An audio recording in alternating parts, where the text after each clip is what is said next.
Hi, it's Tegan. Okay, I am back to you guys with another story time video. Something happened to me in the last couple of months that I really wanted to share with you guys because it was pretty amazing. I would probably put it down to being like the best 72 hours of my life. So, brief rundown of the story. I ended up seeing my favorite band, All Time Low, 3 times within the span of 3 days. I met them. It was amazing. So, I've got to start off on the 9th of December. The 9th of December was the day of the Good Things Festival. It's a new pop punk festival in Australia, which is really fun because that's the type of music that I really enjoy. And there was so many incredible bands playing there. The Offspring was there, Tonight Alive, Mayday Parade, Bullet for My Valentine, like a lot of really amazing bands were playing there. But the 2 main people that I was going to see were a band called Waterparks and a band called All Time Low. So Waterparks played second, Stateside were first, but Waterparks played second, and I lined up in the morning so that I could be barrier for them, and I did end up being barrier for them, which was really amazing. They are so incredible. I love them with my entire heart, and I need them to come back and headline. And then I also ended up having a Waterparks signing, so they were selling signing tickets at this. I missed out on All Time Lows, but I ended up getting Waterparks, so I got to meet Waterparks as well. The photos turned out a little bit blurry, but they are the absolute sweetest, and yeah, I love them so much. And then we saw a few other bands, Dropkick Murphys, Bullet for My Valentine, and a few other bands. I'm completely blanking on who even played at this festival. And then it came time to see All Time Low. All Time Low were one of the last bands playing. Me and my friend desperately wanted barrier for All Time Low, but Bullet for My Valentine played right before All Time Low. And if you don't know who Bullet for My Valentine are, they are a pretty heavy band, like screamo, like circle pits everywhere, wall of death, the entire lot. I can deal with a mosh. I don't mind moshes, but that was a pretty intense mosh. We ended up staying out of the mosh until they probably had like 5 or so songs left, and my friend just grabbed my hand and we just went, and we ended up maybe like 10 rows back. We just like pulled each other through the crowd. Literally the second that the last note played of their last song, we grabbed each other and pulled ourselves to the front. We ended up 2nd row, and the people right in front of us kind of looked like they might have been leaving. So we were like, hey, are you guys staying or leaving? And they were like, we're leaving. So we were like, yes, and we pulled ourselves up onto the barrier. And basically the way that the Good Things barriers were laid out, so there's barrier all along here, and then there was sort of like a dip in the middle that went back, and then there was another barrier along. So that's where like security was, and there was people handing out water, and the photographers could go down there as well. So there wasn't really a middle barrier because there was this big gap, but there was 2 corners which were like the closest to the middle that you could get, and we ended up being in that corner barrier, which was like literally the best place that we could have had for this show. That was incredible. Jack came down during Dear Maria, as they always do, and I held his hand. It was amazing. I love them with my entire heart, like literally with my entire heart. I could not love them anymore. So, good things happened. It was incredible. We then decided to go to the after party that they were having. So basically after every single show, they had this sort of just like a small club after party for everybody to go listen to some pop punk music. Some of the bands had showed up at both of the other festival shows after parties, but the Brisbane one, because Brisbane was the last day of the festival, it was the official after party and also the official like final like finishing up party for both the crew and all of the bands. So we knew that some people were going to be there. So directly after All Time Low, we could have been barrier for the Offspring, which would have been absolutely incredible, but we didn't end up staying. So right after All Time Low, we bolted and we drove to the Bright Side, which is where this after party was. And it holds maybe 200 people at the most. It's not a super big club or anything like that. There's just a bar and a stage. We went, we were one of the first people there because obviously Good Things was still happening. The Bright Side started posting All Time Low sort clues. So they posted a Dear Maria clue, and they posted like a Good Times clue, and me and my friends just looked at each other and were like, okay, this may mean nothing. They might just be messing with us. But if this does mean the All Time Low are coming to this after party, we have to be at the stage. So as soon as they posted the first All Time Low clue, we ran down to the stage. And at the bright side, there's no barrier. It's just like a stage, maybe like this far off the ground. So we were standing up against the stage, and we ended up standing there for a couple of hours because we did not want to move. Bands start to show up. We noticed a few people from a few different bands showing up, and then I look behind me and Ryan and Alex from All Time Low are standing right behind me, like up by the bar. And as soon as they noticed that people had noticed them though, they ended up going back outside. All Time Low have like a background guitarist guy that's not really a part of the band, like he's not a part of the main band, but he tours with them and plays all the parts that Jack cannot play. And he came on stage and started tuning all of the guitars and such, and I started hyperventilating. I was not okay. So they're like playing like a bunch of like pop punkish music, and they were playing Fall Out Boy, right? They were playing Sugar We're Going Down by Fall Out Boy, and me and my friend were having a really great time, and I was just like singing and dancing along to Sugar We're Going Down, right? Having the time of my life. I look up, and at one of the balconies up above, Ryan and Alex are standing there, staring directly at me, laughing. Like literally just laughing right at me. Like I can tell that they're laughing at me, and as soon as they notice me looking at them, like as soon as they notice that I've noticed that they're sitting there laughing at me, they left. So basically Ryan and Alex from All Time Low laughed at me dancing to Fall Out Boy. So I mean, what even is my life? A bunch of people had shown up at this point because everybody had found out that All Time Low were there, and All Time Low come on stage and they start playing Vegas, which, if you do not know, Vegas is a song off of one of their first albums, and they rarely ever play it live unless they're in Vegas. I never thought I would ever get the chance to hear it live, but they come on stage playing it, and I just turned to my friend and I was like, oh my god, this is like actually happening. Like it took me so long to process it. I still have not processed that they were right there, right in front of me. It's so insane to me. And then they played a bunch of cover songs as well. They did The Middle, they did some Fall Out Boy songs, they did some Green Day songs, they just did like a bunch. They did Teenage Dirtbag. They just did a bunch of incredible covers. And then they also played Jay-Z Ray, which is one of their songs. I got to hear that song live in 2017 when I saw them, but they haven't really been playing it live anymore. And then also getting to hear it live in such a small, intimate venue, which is like how it was first written, how it was first being performed, was like really cool and really, really special. So yeah, All Time Low played a surprise club show. All Time Low were on stage for probably about an hour, and then a few other bands started joining in. Stateside came on and played a couple songs with them. Palais Royale came on and played a couple songs, and then like other bands came on, and All Time Low sort of like filtered off the stage one by one. But me and my friends ended up leaving the venue because it was pretty hot in there, and we were just like, okay, All Time Low aren't on stage anymore. And we ended up going and sitting outside, and they had like this little VIP area off to the side, which is normally where the outside bar is. So we could just see all of the bands in there. Like people from Mayday Parade were there, Waterparks were there, obviously All Time Low were there, there's people from the Offspring there, there's people from Palais Royale in there. There was like people from like every single band that played Good Things. Brightside stopped serving drinks at 2 or 3 a.m. That's when they all started filtering out, and we ended up meeting a few of the band members.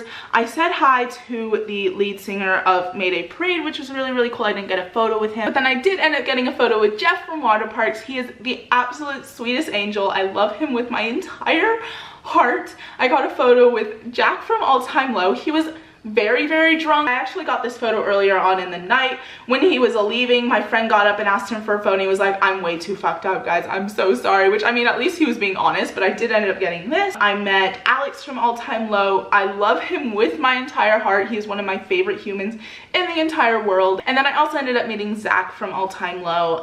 Once again, the absolute sweetest human. He was so happy to take photos. He was so happy to say hi. I love him so much. The only member of All Time Low I did not meet was Ryan, which I mean obviously kind of sucks, but I saw him and everything. I just didn't get a photo with him. So I saw my favorite band twice in one day. Once at a giant festival and then another time at like maybe in front of 200 people with shitty sound. It was unprepared. They hadn't practiced at all. They had no idea what songs they were going to be playing. All Time Low right in front of me. So that brings me on to the next day. I stayed in Brisbane that night with my sister because I obviously wouldn't have been able to get home at 3 a.m. And then the next day, me and my friend, who I don't really get to see very often because she lives on the other side of Brisbane, we decided that we would just go and walk around Brisbane, hang out for a little bit.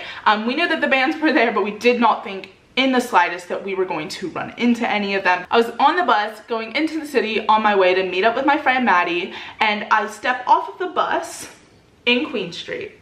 I walk literally across the road to walk through the shopping center there, and Austin from Waterparks and John, their photographer, are just standing there. It's like, what the fuck? And I was wearing a Waterparks shirt. I see them, I literally stop in my tracks because like, what the hell is happening?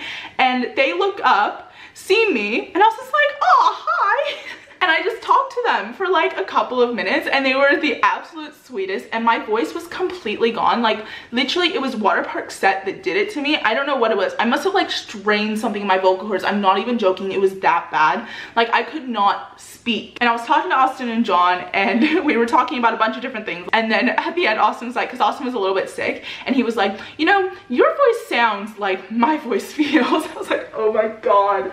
And then I ended up getting a photo with Austin. Once again, he is the absolute sweetest human. I love him with my entire heart. Like they did not have to talk to me for so long. They just chose to. And I ended up actually getting a photo with John at Good Things. So this is their photographer, John. And I was about to walk away, and then I turned back around and was like, I really hope that you guys have a good flight back to America. And they were like, yeah, we're leaving in a few hours and I am not ready to fly all that way back.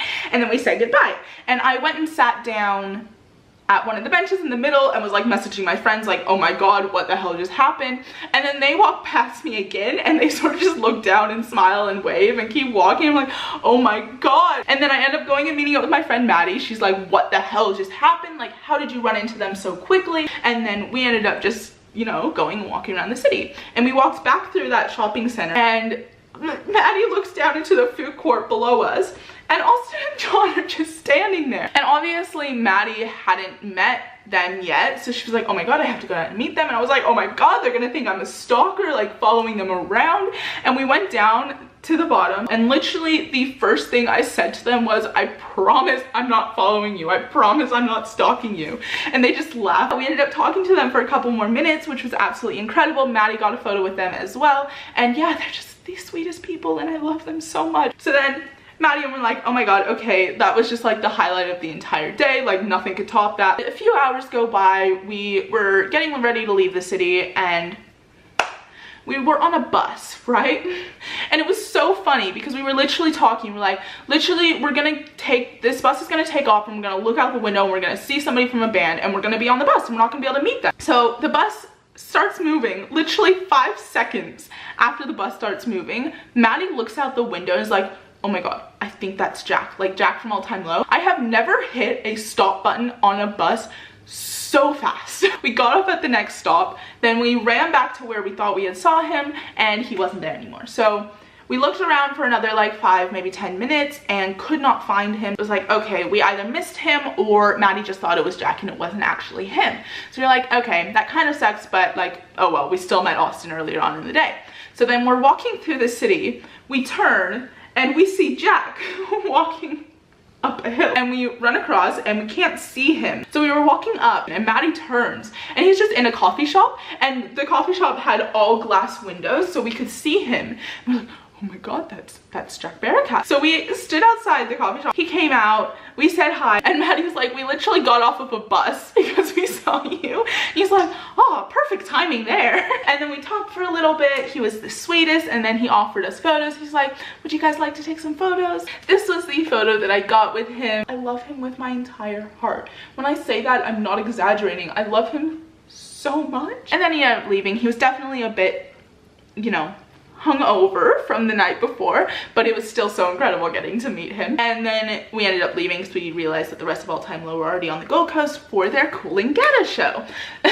So that leads me on to my next and final point. I live on the Gold Coast, and All Time Low were playing a sideshow off of Good Things on the Gold Coast. It was the only sideshow they were playing for the entire Good Things run. The day comes of the Coolangatta show, which is the following day, so this is now the 11th, and I ended up leaving my house at around about 3 a.m. I got there at like 5 a.m. I think. I was the 5th person there. The venue was the actual venue was good. The way that they wanted us to line up and stuff was not very good. Basically, they didn't want us to line up at all. The owner of the pub or whatever that they have there came out at 9 a.m. when they were opening, and he was like, what are you guys doing here? We were like, we're lined up for All Time Low. And he's like, there's not gonna be a line for All Time Low. We're like, well, there's like, at this point there was like 6 or 7 people there. It's like, well, there's already a line here and it's not even 9 a.m. Like, what do you mean there's not gonna be a line here? And he's like, I've worked here for like 20 years and we've never had a line up for a show. There's not going to be a line for the show tonight. And we were like, I mean, it's not like we all showed up together. Like, it's not like we're one crazy group that just showed up together early in the morning. Like, we all came at separate times. And he was just like, no, you're not lining up here, which, I mean, it kind of makes sense because it is a pub and we didn't want to ruin their business, but like, still, like, they needed to have a place to line up. And All Time Low surely would have told them, look, we have a line at every single show that we put on, especially at Coolangatta. This is going to be a small show. There was like a 600-700 person venue, so there's going to be a line, but they didn't really plan it out very well. So we ended up just sort of like sitting around the venue, and then they ended up letting us in, and they had like a little like back area with some couches and stuff that they let us all sit on, but we had like numbers and stuff on our hands, so that it ended up working. So the time comes, we line up outside, they scan our tickets, we get let inside, and they ended up letting us in an hour early because there was so many people there lined up. Jokes on the guy that owned the shop, there's not gonna be a line. There was so many people lined up that they had to let us in early because they didn't have the space for all of us, and we were intruding on their pub, and that meant we were in there while stateside were starting their sound check. So I was barrier right on Jack's side, which was so incredible. I love Jack so much, and that's where I wanted to be. Stateside opened, they played their set, and then it came time for All Time Low set, and it was genuinely one of the best concert experiences I've ever had. They're just so incredible live. I got to hear Therapy live, which was so incredible. I heard that live in 2017, but hearing it live in such a small intimate venue was really, really cool. I got to hear Remembering Sunday live, which is something I never in a million years thought I would get to hear live, because I don't really play it live anymore, but because Stateside were opening and the singer is female, Erin, they brought her on stage and they sang Remembering Sunday, which was such an incredible moment to witness. I also got to hear Good Times live, which is a song off their newest album, because their Last Young Renegade tour in Australia actually happened before the Last Young Renegade album had come out, so we didn't get to hear really any of the Last Young Renegade songs. So getting to hear Good Times and all the other songs that they played off the album that I hadn't heard live yet was really, really special. I just love them with my entire heart, and they put on the best show, and they were all so happy. Like, you can tell when a band is not wanting to be there, or they're not really on their game, or they're just like not in the best mood, but they were so happy to be there. If you don't know, Jack collects bras. People just throw bras at him while he's on stage. It's just become like a thing that All Time Low fans do. And me and my friend that I met that day ended up going out and buying bras that, like, the cups were like that big. Like, it was like the biggest bra I'd ever seen, and we both threw them up at Jack, and he just like laughed and put them on his microphone, and it was like, oh my god, this is, oh my god. And then I ended up also getting Jack's pick. I take it out of the case, but it's that one. It's Jack's. He threw it out into the crowd. Jack and Alex were kind of throwing picks at each other rather than throwing them out into the crowd, which, thanks boys, but one of them hit the barrier right in front of me and fell down onto this platform thing that I had in front of the barrier. I was like, I'm not letting anybody else get this, so I like jumped over and reached down and grabbed it. So I have Jack's pick now, which is absolutely amazing. I also have Jack's water bottle, but that's in my room somewhere. He just threw it directly at me. I was like, okay, cool. They finished and they left the stage and me and my friends cried. We ended up hanging around a little bit after the show because we were like, maybe they'll come out because it's a small show. Talked to Stateside for a little bit, ran into some friends, talked to them, and then we ended up going and sitting outside in the opening area because we got kicked out of the actual venue. So we sat down in a pub and we were like, maybe they'll come out because there's not that many people here, but then I had to get picked up and left. They didn't end up coming out, which, I mean, that was okay, like, I understand. And then I also had met them earlier in the week, so it was okay. While I was on the car ride home with my sister, I was like telling her all about the night. Like, you know how you can like feel yourself starting to cry? I literally, tears just started flowing down my face out of nowhere, just were flowing down my face as I was telling her the story, because it just seemed so surreal to me. From the 9th to the 11th of December, I saw my favorite band 3 times. From the 9th to the 11th of December, I went from only having seen my favorite band once to seeing them 4 times, which is like, how the hell does that happen? A week after the All Time Low show, I went and got a All Time Low tattoo. It's there. I will insert a photo of it here. It's based on a lyric from Lost in Stereo, which is my favorite All Time Low song, and the lyric, it's the opening lyric and then also pops up later in the song as well, but it goes, "She works for the weekend," mixtape of her favorite bands. And so I got a cassette tape with All Time Low on it, and the little skull up in the corner is their logo, and they all have it tattooed. It's kind of become like a fan thing, and I knew I wanted to get that skull tattooed at some point, but I was already getting an All Time Low tattoo, so I was like, I might as well just get it added on to the tape. I love it so much.